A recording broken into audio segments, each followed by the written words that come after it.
Greetings, ladies, gentlemen, and whatever the hell Dave is, and welcome back to Fair Game. Where we last left off, it had been about 6 months ago. I'm not going to lie about this one. This is the reason this has been so long in getting up has been the fact that the ZSNES just would not freaking agree with me and constantly was desyncing when I was trying to do this level. But I digress. We're on Earth. We just handed in our papers. Let's go through this level. Level 4 is where the game has officially stopped dicking around. There's a couple of situations where basically we have to say fuck the police in this level, so let's get right to it. This first cop will actually ignore you the first time you face him, and will actually try to ambush you from behind when he gets to the next screen. The solution, of course, is to kill him here and now. Also, I didn't realize this until the remake of Flashback came out, but the guys in the trench coats in the intro movie are in fact the cops. I did not know this. Speaking of the remake, it has gotten released now, and it's gotten bashed heavily by the mainstream gaming press. It's not really that bad. The main problem that really kinda, I guess, puts the kibosh on how good it could be is that the remake has none of the music whatsoever. I don't know whether this is an audio, although I've heard that there was problems getting the soundtrack for the original game music from the estate of the guy who made it. So who knows? But as you can see, this level is incredibly combat intensive, far more so than a lot of the others, throwing a lot of heavy enemy opposition at us.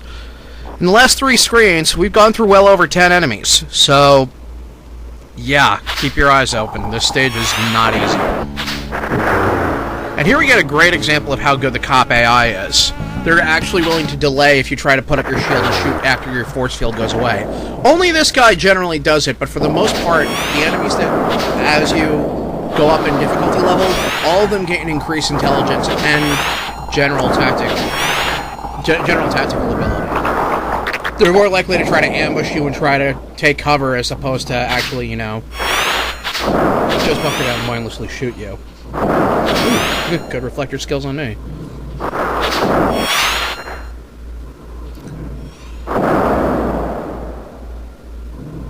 I always really liked how the cop sprites worked. Damn it, I hate it when I fall down here. This little downward area down here is actually completely optional. It can be kind of hard to get through, though, if you accidentally fall in. In fact, there's a remote down here, and usually a second remote is only too keen on joining you.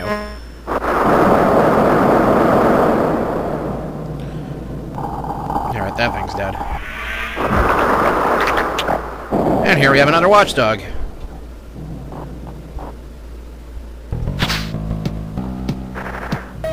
What's kind of interesting is that in the original game, on normal difficulty and up, you'll see those things all the damn time.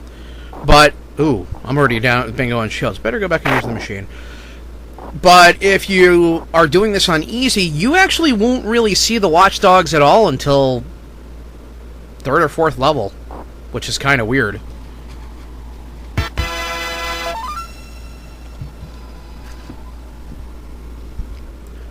Good old Duracell battery machine.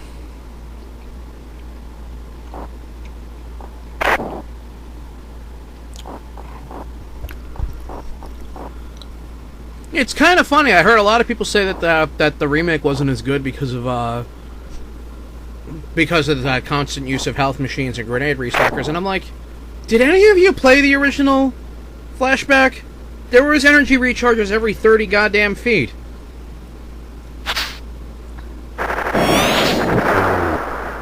Anyway. This is what I was talking about with them being more willing to ambush you. And it's right near the goddamn taxi station we gotta use for good measure.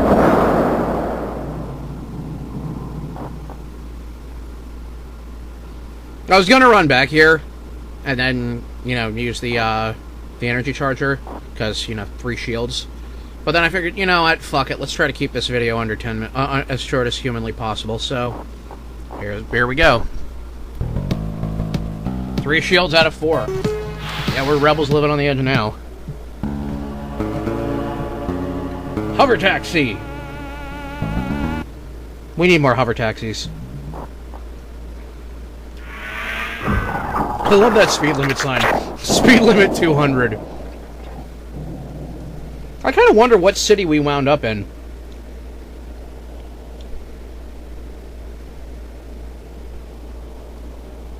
So this level is heavily combat intensive. It's not adverse to puzzle solving, nor is it adverse to a little bit of throwing crazy jumps we have to make at us.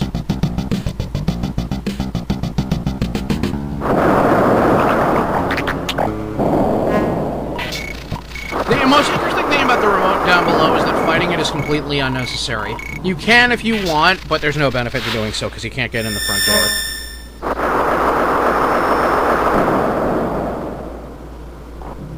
Remotes on average take about 7 or 8 hits.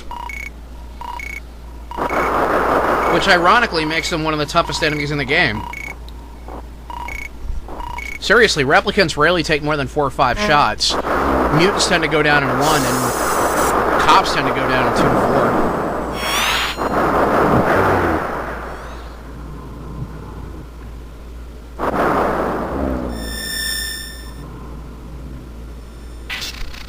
It's actually interesting. The replicants are one of the enemies that got a major visual update in the remake. They actually changed them up so that they have like a much more militarized appearance, but they still do everything else that they're supposed to do. You know, basically copying Conrad's abilities. Yeah, and a crystal block key. God, I love those.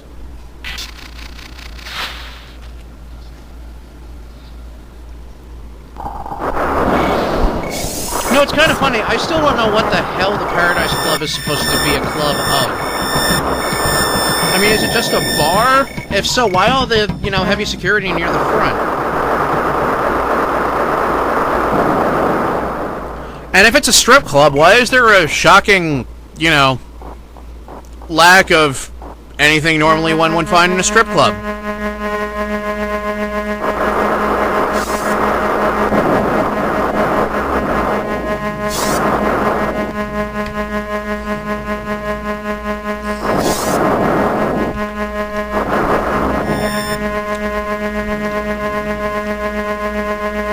That laser turret can be a bitch if it gets locked open. Usually it doesn't, though.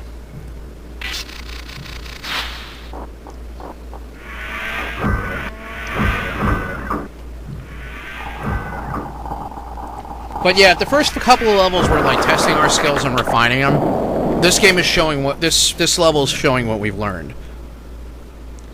There's actually a really clever puzzle later where it's not essential to actually do anything to do it, but if you actually do pull it off, it actually makes the upcoming area a lot easier. And there's an energy charger up here, so we're going to take full use of it.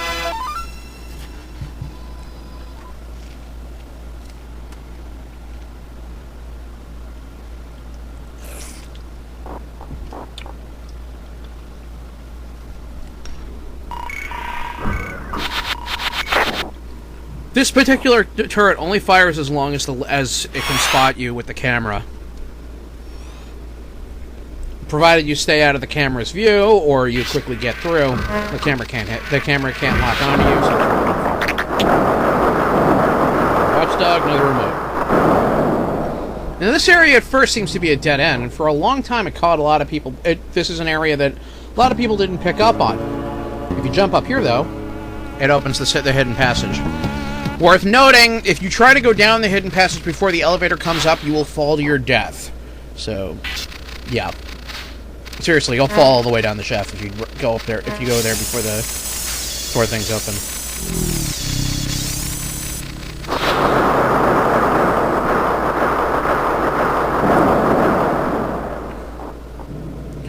And there's another dead remote. God, I hate remotes. Alrighty. This area actually shows quite a bit of puzzle solving, but it's actually kind of a dick move in that this area, it is borderline impossible to do this particular area without taking at least one shield damage. It's an exploding mouse going back and forth over a trap that also has a laser cannon. If you time your jump perfectly, it's possible to land on the exploding mouse in such a way that it goes off without hurting you, thus allowing you to bypass the trap without taking damage. But it is very wonky on whether or not it decides to work. This is another sinister little trap right here. You notice the 2 remotes up top. Basically, the second you step on where that key on the ground is right in front of me, the door that the replicant just ran through will shut, and the 2 trapdoors will open, releasing the remotes into the room, and they will stay locked until the remotes are killed. So let's take our crystal block key and see if we can figure out how to kill these remotes.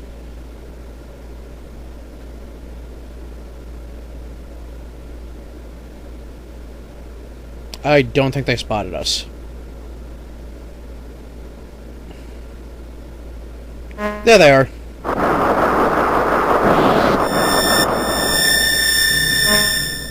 Ow. There we go. God, I hate remotes. Seriously, they're like the most annoying enemy in the game.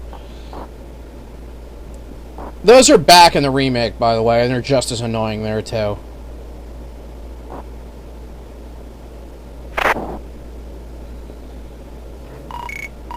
And the way forward is now open.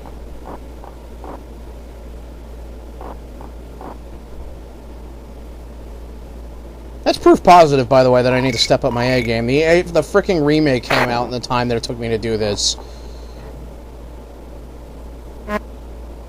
Christ, fail more, Jaimas. Grab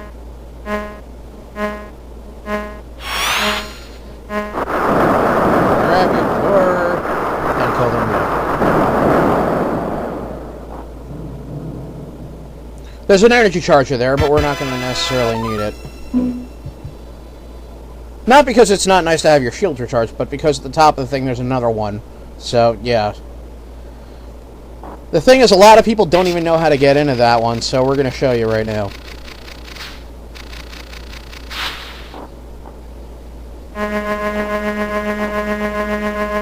Alright. This area can actually be very dangerous, because if you step on it the wrong way, it'll fall to your death. But if you roll onto it, you can get onto the center platform there. Doing so lets you deactivate the disintegrator, which makes the upcoming area a hell of a lot easier. It has a save console, and if you go further right, it actually also has an energy charge station.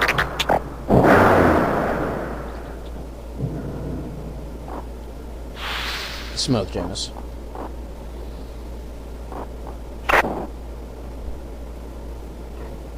Damn it.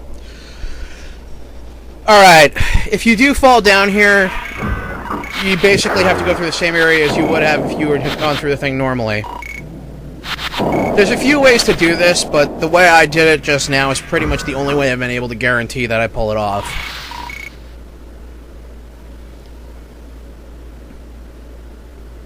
I genuinely hate that trap because it requires that you've mastered the physics of the game in order to be able to not die from it. Or at the very least suffer quite a bit of shield damage, because those things hurt like hell.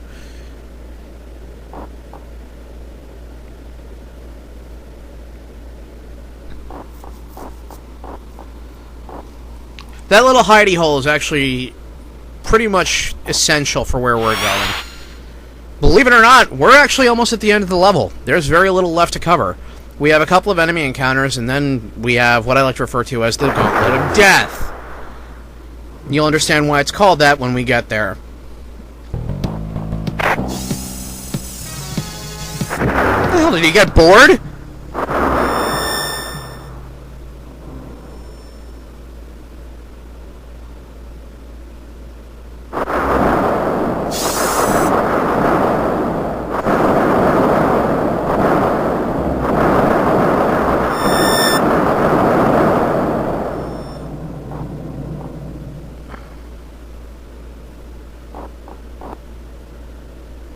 And now we go back to use both the recharge station and the save point.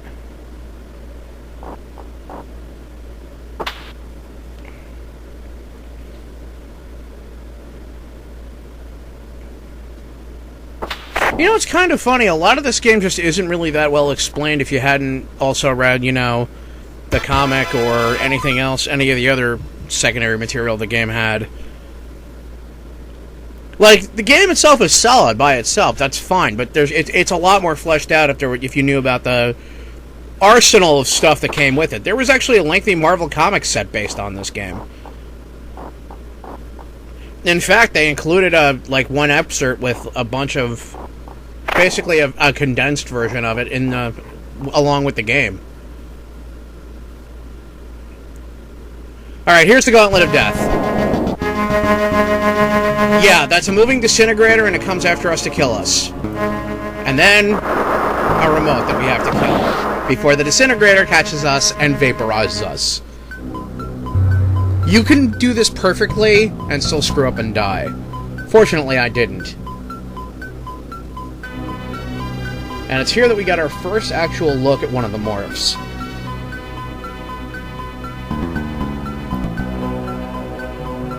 And we also learn that they've been slowly working their way into human civilization in order to provide scientific advances so that they could create a massive teleporter, bring all the morphs here, and basically wipe humanity out for reasons known only to them.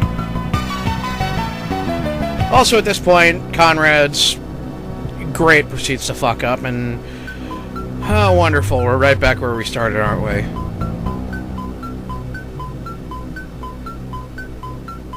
So, yeah, Conrad gets captured again, and this time they take our gun away for good measure.